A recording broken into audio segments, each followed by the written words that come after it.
নমস্কার বন্ধুরা, আপনাদের প্রত্যেকে স্বাগত জানাই আমার ইউটিউব চ্যানেলে। তো একটা ছোট্ট ইনফরমেশান দেওয়ার ছিল। সেই ইনফরমেশানটা হলো ডাব্লিউবি আমাদের যে এসএসসির গ্রুপ সি এবং গ্রুপ ডি রয়েছে, সি এবং ডি, যার এক্সাম 1 অ্যান্ড 8 মার্চ হবে, অফিসিয়াল ডেটটা দিয়ে দিয়েছে। তো তার এডিট উইন্ডো চালু হয়েছে, তার রিলেটেড নোটিশ এসছে। দেখুন আজকেরই ডেট, একটু আগে নোটিশটা বেরিয়েছে, আজকেরই ডেট, মেমো নাম্বারটাও দেওয়া আছে। এবং তার নিচে যখন নামাবো লেখা আছে, দেখুন subject notice regarding edit window of SLST 2025-এ post of clerk and group D. তো নোটিফাই দ্য কনসার্ন ব্যাপারটা এবার আছে। তো ইচ লেভেলে আমরা কি কি পাল্টাতে পারবো সেই জিনিসগুলো বলে দিয়েছে। এবং এটা বলা আছে যে 3 ফেব্রুয়ারি থেকে, নামিয়ে নিয়ে এটাকে, যে দেখুন 3 ফেব্রুয়ারি থেকে 8 ফেব্রুয়ারি মানে কাল থেকে আপনারা এডিট করতে পারবেন, যেটা আগামী সোমবার অবধি, আগামী রোববার অবধি বোধহয় যত সম্ভব। তো ততদিন আপনারা কিন্তু এডিট উইন্ডো ইউজ করতে পারবেন এবং আপনাদের কোনো ডিটেলস যা যা ভুল যদি থাকে সেটা চেঞ্জ করতে পারবেন। তো আমরা দেখে নিই কী কী চেঞ্জ করতে পারবো। তো এখানে বলা আছে প্রথমে তাদেরকে কি এক্সিস্টিং যে জিনিসগুলো সেটা এন্ট্রি করতে হবে। তো যদি তারা এক্সিস্টিং রোল নাম্বার থাকে বা ইউনিক কোড এগুলো দেওয়ার পর এবার এক্সপিরিয়েন্স থাকলে সেগুলো দিতে হবে। এবার সেপারেট উইন্ডো দেওয়া আছে এডিটিংয়ের জন্য, যেখানে নাম, date of birth, gender, medium, photograph or signature uploaded with proper, যেটা প্রপার ইমেজে আপলোড হয়নি সেটা কিন্তু করতে পারবে এটা। এবার এই জিনিসটা এডিট অপশানে গিয়ে আপনারা আপলোড জায়গায় গিয়ে সেই জিনিসটা কিন্তু করতে পারবেন এবং আপনাদের ফাইনালি জিনিসটা সাবমিট করে দিতে পারবেন, যার ভিত্তিতে আপনাদের ইন ফিউচার, অনেক সময় হয় না মানুষের প্রবলেম হয়, ভুল হতে পারে, কোনো সময় স্পেলিংয়ে কোনো বানানে একটা বাদ চলে গেল, বা ডেট অফ বার্থে কোনো ইয়ারের জায়গায় 199 পড়ে যাও 1995 চলে গেছে, ভুল করে সাবমিট হয়ে গেছে। তো সেই জিনিসটা আপনারা করতে পারবেন, এডিট উইন্ডো চালু করা হচ্ছে।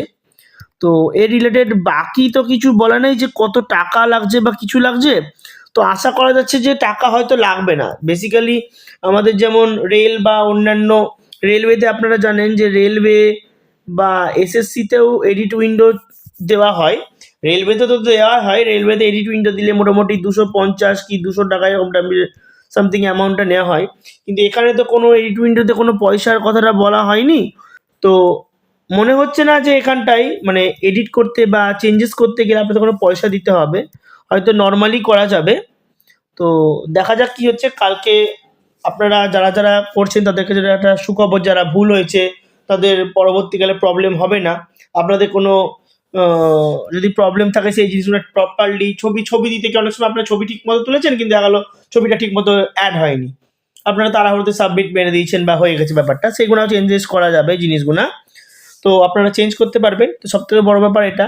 আর এডিট উইন্ডোর থেকে বড় প্রশ্ন হচ্ছে কিন্তু এক্সাম কিন্তু 1 এবং 8, 1 তারিখ এবং 8 তারিখ কিন্তু, হ্যাঁ। অতএব সি এর ডেট এটা, ডি এর ডেট এটা। অতএব পড়াশোনাটা কন্টিনিউ রাখুন।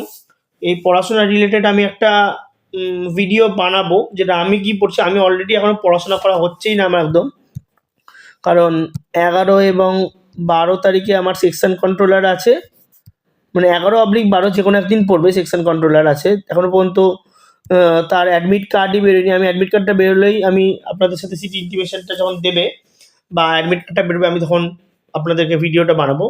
এবং আমার 19 তারিখে রয়েছে, 19শে ফেব্রুয়ারি আমার এক্সাম রয়েছে নাবার্ডের। আমি নাবার্ডের ফর্ম ফিল আপ করেছি, আমি নোটিফিকেশানটা দিয়েও ছিলাম মানে আমার চ্যানেলে। আপনারা যদি, আমি মনেও নাই ডেটটা আছে কিনা, হয়তো মেবি কালকেই লাস্ট ডেট, মানে 3 তারিখে হয়তো লাস্ট ডেট নাবার্ডের ফর্ম ফিল আপের। তো যারা চাইছেন তারা ফিল আপ করতে পারেন। তো তারপর আমি মোটামুটি কারেন্ট মানে জিকেটা পড়বো। এবার জিকে বলেছে কারেন্ট অ্যাফেয়ার্সে কী দিবে সেটা তো বলতে পারছি না, তবে ম্যাথ রিজনিংটা তো করে দেবো আর ইংলিশটাও মোটামুটি করে দেবো। প্রবলেমটা হচ্ছে যে 20 নাম্বারের যেটা রয়েছে সেই 20 নাম্বারটা নিয়ে আমার ডাউট আছে। দেখা যাক কি হচ্ছে, কারণ আমরা যেহেতু ফ্রেশার্স আমাদের এই 5 নাম্বারটা তো পাবো না, সেই জন্য আমাদের একটু চাপ হয়েই যাবে। তো দেখা যাক সেটা পরবর্তীকালে কি হচ্ছে, এখন তো সেটা বলা যাচ্ছে না, আগে এক্সামটা ভালো করে দিতে হবে। তো তো আমি একটা সেপারেট ভিডিও বানাবো রিলেটেড, বা এক্সাম দেওয়ার পর সে তো কাট অফ মারাবের কথা এখন বললাম না। আমি দেখলাম দু তিনটে চ্যানেল এখন থেকেই ভিডিও বানিয়েছে, তারা বড় বড় রেপুটেড চ্যানেল, তারা এখন থেকেই এক্সামই হলো না, কোশ্চেন হলো না, কিছু হলো না, তারা এখন থেকেই কত কাট অফ হবে এবং কত আমাদেরকে সেফ স্কোর করতে হবে এটা এখন থেকেই বলে দিচ্ছেন। এরকম মহান মহান ব্যক্তি অনেকে আছেন যারা ক্লার্কশিপ পরীক্ষার আগেই কাট অফ বলে দিয়েছিলেন যে 2019 সালে যেহেতু 65 গেছিলো 7,000 ভ্যাকান্সিতে, এবছর ভ্যাকান্সি প্রথম থেকে তারা মহান বিজ্ঞ মানুষ, তারা ভ্যাকান্সিকে বলেছিলেন 5-6 হাজার আছে। তো এবছর আগের বছর 65 ছিল, মানে এবছর 75 থেকে 80 তো পেতেই হবে, নাহলে তো কোনোভাবে পাস করতে পারবেন না আপনারা। তো দেখলেন তো কাট অফের কী অবস্থা হয়েছিল। তো সেটা আমি কোনো কথা বলবো না, এক্সাম হওয়ার পরই কিন্তু কাট অফটা বলা উচিত আমি যেটা মনে করি। তো আমি এটা যদি কাট অফ কোনো দিন বানাই তো 8 তারিখের পরেই কিন্তু বানাবো, 8ই মার্চের পরেই বানাবো, 1 তারিখেও বানাবো না। আমি হয়তো অ্যানালাইসিসটা দেবো যে আমি কেমন পরীক্ষা দিয়েছি সেটা বানাবো, বাট সেপারেট কাট অফ কিন্তু এর পরবর্তীকালে বানাবো।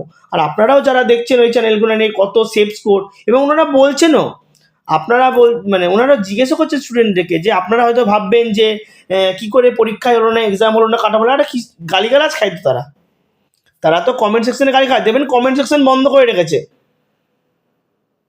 শুধু লাইক আর ওটা। তাহলে ভিডিও বানাস কেন ভাই? চ্যানেল তোরা রেপুটেটেড চ্যানেল, তোরা বড় বড় চ্যানেল, তোদের নামের সাথে সারাদিন মানে সময়ের একটা ডিউরেশন দেওয়া থাকে, তারপরে তোরা বানিয়ে বেড়াস।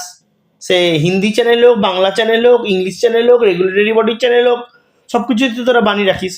জানি না তাদের কি আছে ব্যাপারটা, তারা এত টাকা মাইনে পায় কী করতে বুঝতে পারি না। তো যাই হোক, দেখা যাক কী হচ্ছে। তো এটা ছোট্ট ভিডিও, ছোটো ভিডিওটা বলতে বলতে অনেকটা বড় হয়ে গেল।